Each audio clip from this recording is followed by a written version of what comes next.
Graça e a paz do Senhor Jesus. Eu convido você a abrir a sua Bíblia hoje, no livro do profeta Isaías, capítulo 53, versículo 10 ao versículo 12. Nós temos visto nesses últimos dias, nesse período de Páscoa, a mensagem do Senhor aqui nesse livro. Isaías escreve a um povo que estava distanciado de Deus, a um povo que estava afastado da sua aliança. E Deus escreve então para advertir e exortar esse povo.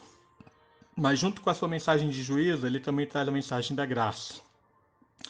E o ápice, o clímax dessa mensagem está aqui no capítulo 53, que ele fala a respeito da vinda do Messias, do Redentor do seu povo. No início desse capítulo, versículo 1 ao 3, ele expressa que essa mensagem seria rejeitada.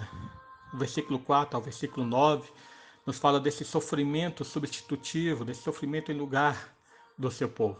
E agora meditaremos na continuação que dizia assim: Todavia ao Senhor agradou moê-lo, fazendo-o enfermar. Quando der ele a sua alma como oferta pelo pecado, verá sua posteridade e prolongará os seus dias, e a vontade do Senhor prosperará nas suas mãos. Ele verá o fruto do penoso trabalho da sua alma e ficará satisfeito. O meu servo justo, com o seu conhecimento, justificará muitos, porque as iniquidades dele levará sobre si. Por isso eu lhe darei muitos como a sua parte, e com os poderosos repartirá ele o despojo, porquanto derramou a sua alma na morte. Foi contado com os transgressores. Contudo, levou sobre si o pecado de muitos e pelos transgressores intercedeu. O primeiro ensino está no início do versículo 10, nos qual fala que ao Senhor agradou moê-lo, fazendo enfermar. O que Isaías está expressando aqui não é que Deus teve satisfação ao ver o seu filho sofrendo. Isaías não está falando que Deus teve prazer ao derramar a sua ira sobre o seu filho. Ao contrário, o sentido aqui é que o resultado do sofrimento, o resultado daquela morte na cruz é que trouxe realmente a satisfação a Deus.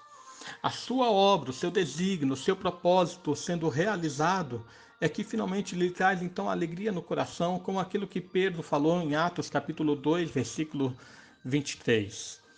Sendo este entregue pelo determinado desígnio e presciência de Deus, vós o matastes, crucificando por mão de Nico. É como a dor de um parto. Nenhuma mulher tem alegria ao sentir a dores da contração. Nenhuma mulher tem alegria ao passar pelo sofrimento do parto. Mas a alegria vem no resultado dele, que é ter o filho ou a filha nas suas mãos. É ter então o resultado do sofrimento em seus braços. Assim, irmãos, é a alegria de Deus. Desde Gênesis capítulo 3, quando o homem pecou, Deus havia anunciado que viria aquele, filho da mulher, que pisaria a cabeça da serpente. Então todo o desenvolvimento do Antigo Testamento chegou para o cumprimento desse ato neste momento.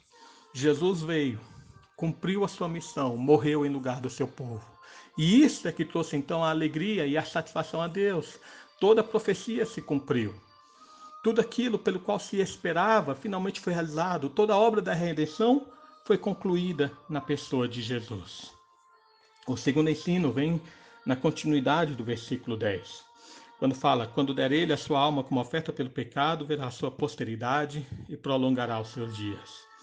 O que Isaías está expressando, irmãos, aqui é que a morte de Jesus foi sacrificial. Ele morreu em lugar do seu povo. João mesmo ele expressa essa verdade quando, lá no capítulo 1, versículo 29, João Batista, ele vê a Jesus e fala: eis o Cordeiro de Deus que tira o pecado do mundo. O resultado dos nossos pecados é que nós merecíamos a morte, como diz Paulo lá em Romanos 6, versículo 23, o salário do pecado é a morte. Jesus, portanto, veio morrer em nosso lugar, veio receber o nosso salário em nosso lugar, veio receber o castigo dos nossos pecados em nosso lugar. A sua morte foi sacrificial, ele deu a sua alma como oferta pelo pecado, e como resultado disso, ele verá a sua posteridade. Aqui significa que aqueles que vêm à vida por meio da sua morte, ele vai ver o resultado, porque o seu sacrifício vai arrebanhar o povo de Deus sobre toda a face da terra.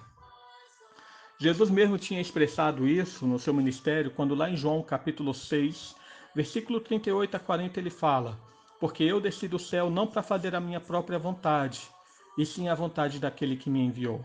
E a vontade daquele que me enviou é esta: que nenhum eu perca de todos os que me deu. Pelo contrário, eu ressuscitarei no último dia. De fato, a vontade do meu Pai é que todo homem que vira o Filho e nele crer tenha vida eterna, e eu ressuscitarei no último dia. Jesus expressa essa verdade, sabendo que Deus lhe deu um povo pelo qual ele morreria. Esta é a vontade que me enviou, que nenhum eu perca de todos os que me deu. É o que está escrito aqui no Evangelho. Irmãos, ele verá o resultado do seu penoso trabalho e ficará satisfeito. A sua posteridade, o seu povo, de todos os povos, línguas, tribos e nações, serão arrebanhados por causa do seu sacrifício. Aqui no versículo 11 vai mostrar isso de uma forma mais clara. Né? O meu servo justo, com o seu conhecimento, justificará a muitos. Versículo 12: por isso eu lhe darei muitos como a sua parte. No final do versículo 12, levou sobre si o pecado de muitos. Deus deu um grande povo ao seu filho. Pessoas de todos os povos, tribos, línguas e nações, como é a visão dos glorificados lá em Apocalipse capítulo 7, no versículo 9 a 10, nos diz assim: depois destas coisas vi, e eis grande multidão que ninguém podia enumerar, de todas as nações, tribos, povos e línguas, em pé diante do trono e diante do Cordeiro, vestidos de vestiduras brancas, com palmas nas mãos, e clamavam em grande voz, dizendo: ao nosso Deus que se assenta no trono e ao Cordeiro pertence a salvação. Há uma grande multidão de todos os povos, línguas, tribos, que foram salvos com o sacrifício de uma única pessoa, e essa pessoa é o Jesus. O que Isaías está expressando aqui é que o resultado da obra do Messias, o resultado da obra de Jesus é agradável, porque, embora o sofrimento tenha sido intenso, embora tenha sido doído, e muito mais do que doído, tenha sido realmente mortal o derramamento da ira de Deus sobre ele, o resultado dessa obra da redenção é que muitos vieram à salvação. Romanos capítulo 5, versículo 17 a 21, Paulo ele fala sobre essa comparação do resultado do pecado de Adão e do resultado da morte de Cristo. Ele diz assim: se pela ofensa de um e por meio de um só, falando de Adão, reinou a morte, muito mais os que recebem a abundância da graça e o dom da justiça reinarão em vida por meio de um só, a saber, Jesus Cristo. Pois assim como por uma só ofensa veio o juízo sobre todos os homens para a condenação, assim também por um só ato de justiça veio a graça sobre todos os homens para a justificação que dá vida. Porque como pela desobediência de um só homem muitos se tornaram pecadores, assim também por meio da obediência de um só muitos se tornarão justos. Sobreveio a lei para que avultasse a ofensa, mas onde abundou o pecado, superabundou a graça, a fim de que, como o pecado reinou pela morte, assim também reinasse a graça pela justiça para a vida eterna, mediante Jesus Cristo, nosso Senhor. Adão, por causa do seu pecado, trouxe a morte a toda a humanidade. Adão, por causa do seu pecado, nos contaminou com o seu salário, que é o pecado, que é a inimizade contra Deus, que é a ira de Deus contra nós. Mas Jesus, o Messias prometido de Deus, veio para desfazer as obras do diabo.